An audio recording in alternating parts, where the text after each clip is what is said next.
സുഹൃത്തുക്കളെ, മീൻപാറ കഴിഞ്ഞ് ഞങ്ങൾ ഇനി പോകാൻ പോകുന്ന സ്ഥലമാണ് മലമേൽ റോക്ക്.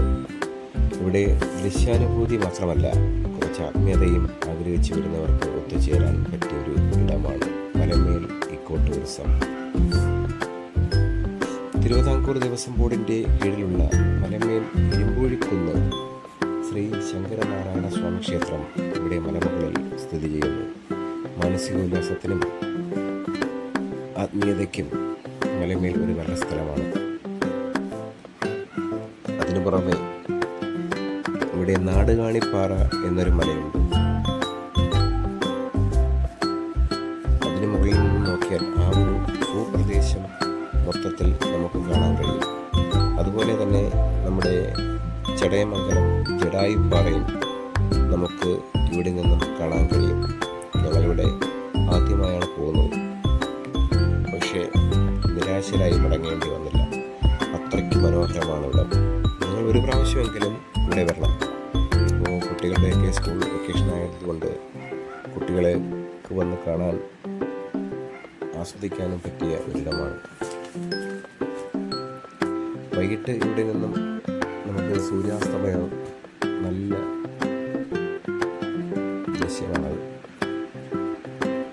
അതുപോലെ തന്നെ 6 മണിയാകുമ്പോൾ ഇവിടെ കോടമഞ്ഞ് വീണു തുടങ്ങും. നമ്മുടെ നാട്ടിൽ കൊല്ലം ജില്ലയിൽ ഇത്രയും പ്രകൃതി രമണീയമായ ഒരു സ്ഥലം ഉണ്ട് എന്ന് അറിയാൻ കഴിഞ്ഞത്, അത് എൻ്റെ സുഹൃത്തുക്കളുമായി പങ്കുവയ്ക്കാൻ കഴിഞ്ഞത് വളരെയധികം സന്തോഷമുണ്ട്.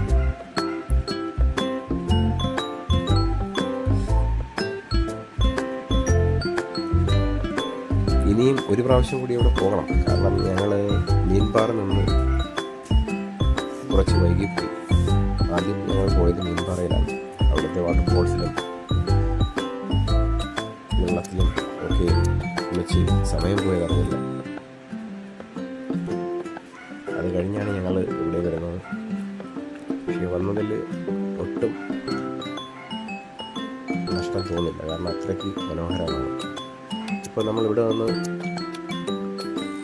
കാണുന്ന പാറയ്ക്ക് മുകളിലാണ് ശ്രീ ശങ്കരനാരായണ സ്വാമി ക്ഷേത്രം സ്ഥിതി ചെയ്യുന്നത്.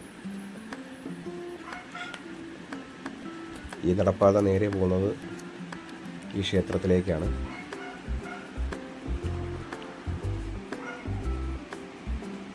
പക്ഷേ പോകുന്ന സമയം നമ്മൾ ഏകദേശം ഒരു 5 മണിക്കാണ് അവിടെ എത്തിയത്. ആ സമയത്ത് അവിടെ കയറിയിരുന്നെങ്കിൽ നല്ല രീതിയിൽ അമ്പലമൊക്കെ ഒന്ന് ഷൂട്ട് ചെയ്യാമായിരുന്നു, നമുക്ക് കാണാൻ കഴിയുമായിരുന്നു. പക്ഷേ നമ്മളത് അവിടെ നിന്നൊരു ഈ പാറയുടെ മുകളിലൊക്കെ കയറി ഇറങ്ങുന്നത് കൊണ്ട് ഇരുട്ടിപ്പോകും, രാത്രിയായി പോകുമെന്ന് കരുതി നേരെ നമ്മൾ ആദ്യം പോയത് മലമേൽ റോക്സിൻ്റെ അടുത്തേക്കാണ്. അതുകൊണ്ട് അമ്പലം ശരിക്കും നമുക്ക് പകർത്താൻ കഴിഞ്ഞില്ല. ഇത് അവിടുത്തെ ഒരു ചെറിയൊരു അമ്പലമാണ്. അതിനുശേഷം ആ വലത് സൈഡിലാണ് ശ്രീ ശങ്കരനാരായണ സ്വാമി ക്ഷേത്രം സ്ഥിതി ചെയ്യുന്നത്. ദേവസ്വം ബോർഡിൻ്റെ കീഴിലുള്ള അമ്പലമാണ്.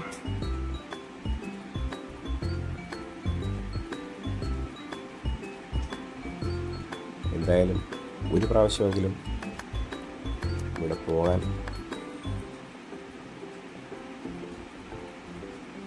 ശ്രമിക്കുക. അത്രയ്ക്ക് മനോഹരമായ സ്ഥലമാണ്. ഞങ്ങളവിടെ പോയി ഒരു 5 മണിക്ക് പോയി. 7 മണിക്കാണ് നമ്മൾ വീണ്ടും താഴേക്ക് ഇറങ്ങിയത്. 7 മണിയായി. 2 മണിക്കൂർ നമ്മളവിടെ സ്പെൻഡ് ചെയ്തുള്ളൂ. അതിനുള്ള സമയം കിട്ടിയുള്ളൂ. അത്ര മനോഹരമായ കാഴ്ചഭംഗിയാണ്. എല്ലാ സ്ഥലവും ബാരിക്കേഡ് കെട്ടി ഒരു വേലികൾ കെട്ടി തിരിച്ചിട്ടുണ്ട്. അതുകൊണ്ട് സേഫ്റ്റിക്കൊന്നും പ്രശ്നമില്ല.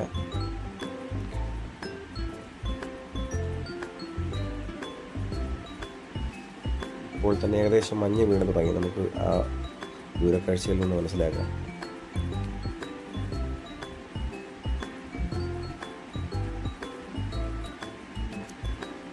നല്ല തണുത്ത കാറ്റും മനോഹരമായ ദൃശ്യവിസ്മയമാണ് ഇവിടെ കാണാൻ. നമുക്ക് നല്ല ഭംഗിയാണ്. അത് പറഞ്ഞറിയിക്കുന്നതിനേക്കാൾ കൂടുതൽ നമ്മൾ ഒരു പ്രാവശ്യമെങ്കിലും ഇവിടെ പോയി നേരിട്ട് അനുഭവിക്കണമെന്നാണ് പറയുന്നത്.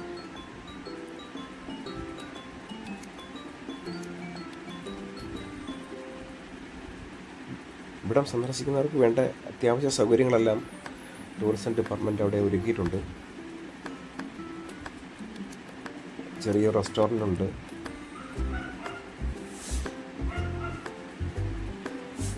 നല്ല തണുത്ത കുടംമോര് ആ റെസ്റ്റോറൻറ്റിൽ കിട്ടും. നമ്മൾ വാങ്ങി കുടിച്ചായിരുന്നു. നല്ല ടേസ്റ്റുണ്ട്. തണുത്തത് ഫ്രീസ് ചെയ്തതുകൊണ്ട് തണുപ്പിക്കാത്തതുകൊണ്ട് 40 രൂപയുള്ളത്.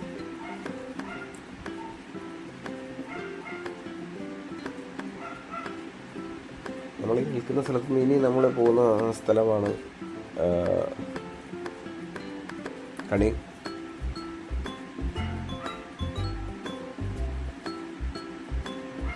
ചെറിയൊരു പോണ്ടോടെ അവർ ഉണ്ടാക്കി. അതിനകത്ത്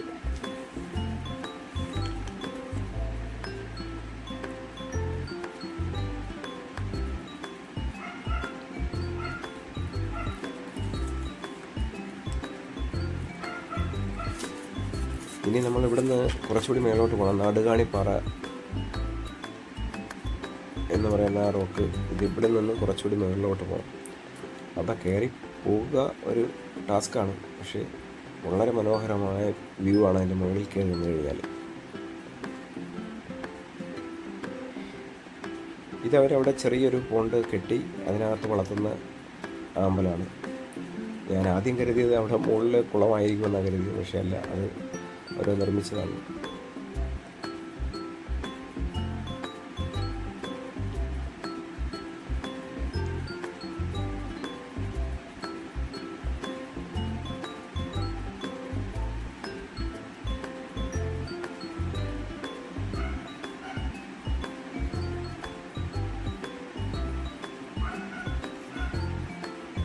ആ കാണുന്നതാണ് അവിടുത്തെ ഒരു റെസ്റ്റോറൻ്റാണ്.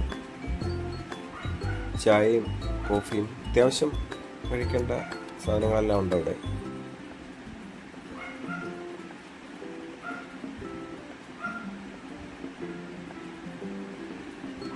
നല്ലൊരു വൈബാണ്. അവിടെ ഇരുന്ന് കുറച്ച് സമയം ഉണ്ടായിരുന്നെങ്കിൽ അവിടെ ഇരുന്ന് ആസ്വദിച്ച് പോകാമായിരുന്നു. പക്ഷെ നമ്മൾ നേരം വൈകിയതിനാൽ നമ്മൾ പെട്ടെന്ന് തന്നെ തിരിച്ചിറങ്ങേണ്ടി വന്നു അവിടുന്ന്.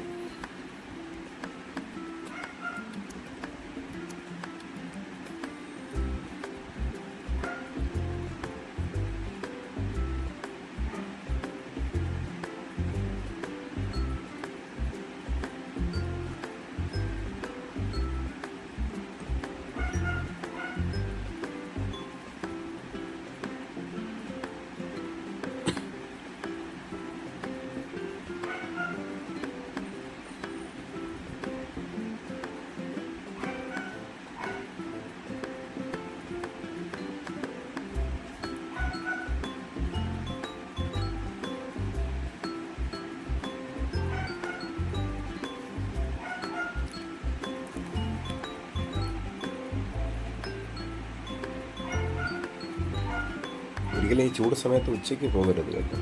നമ്മളാകെ ടയർഡായി പോകും. ഒത്തിരി നടക്കാനുണ്ട്, മുകളിലോട്ട് കയറാനും. അപ്പോൾ നമ്മൾ ആ വൈകുന്നേരം സമയങ്ങളിൽ പോയി കഴിഞ്ഞാൽ നല്ല രസമായിരിക്കും. ഒരു 4 മണിക്ക് അവിടെ എത്തക്ക രീതിയിൽ പോകാം. അപ്പോൾ നമുക്ക് അമ്പലത്തിൽ കയറി തൊഴുവാനും പറ്റും. അമ്പലത്തിൽ കയറാൻ ആഗ്രഹിച്ച് പോകുന്നവർക്ക് ആ ഒരു സമയത്ത് പോകുന്നതാണ് നല്ലത്.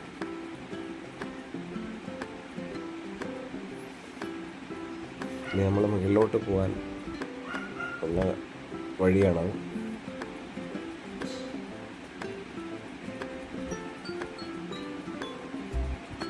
മലമേൽ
ഈ നാടുകാണിപ്പാറ മാത്രമല്ല, അവിടെ കൂടപ്പാറ, അതുപോലെ തന്നെ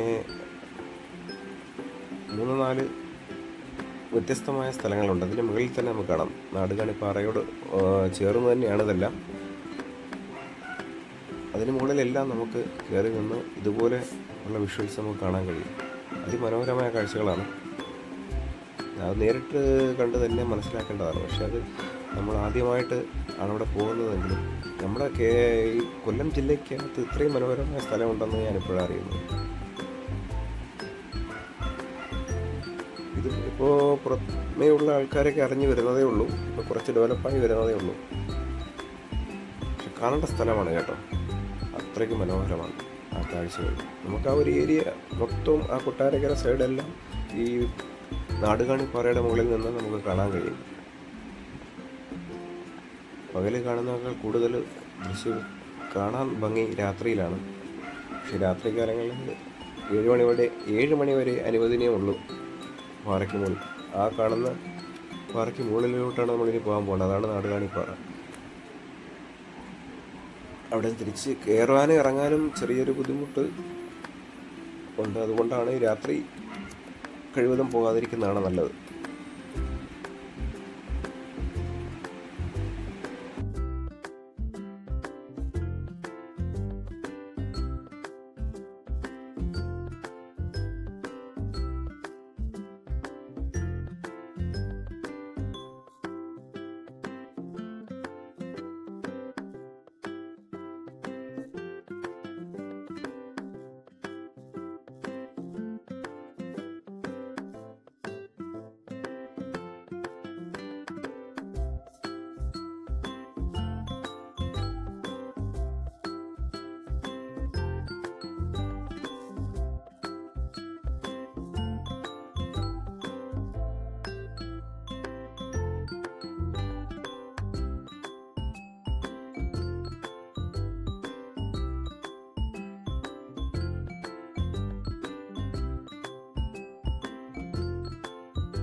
ഇതാണ് നാടുകാണിപ്പാറയുടെ മുകൾ വശം. ഇവിടെ നിന്ന് നമുക്ക് ആ ഭൂപ്രദേശം മുഴുവനായും കാണാൻ കഴിയും.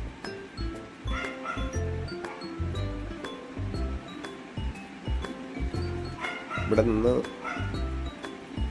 ജഡായുപ്പാറ, ചടായമംഗലം ജഡായുപ്പാറ നമുക്ക് കാണാൻ കഴിയും. അതുപോലെ തന്നെ കൊട്ടാരക്കരയുടെ ഒട്ടുമിക്ക സ്ഥലങ്ങളും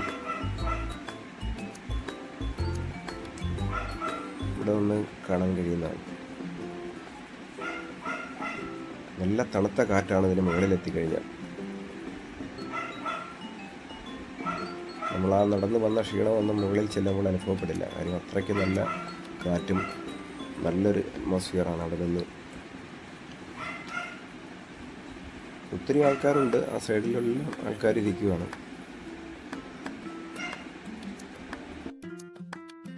ഇതിൻ്റെ മുകളിൽ നിന്നുള്ള വിഷ്വൽസാണ് നമ്മളിപ്പോൾ കണ്ടുകൊണ്ടിരിക്കുന്നത്. എന്തായാലും നമുക്കിനി താഴേക്ക് ഇറങ്ങാനുള്ള സമയമായി. നേരം വൈകി. ഓക്കെ സുഹൃത്തുക്കളെ, bye bye. Thanks for watching.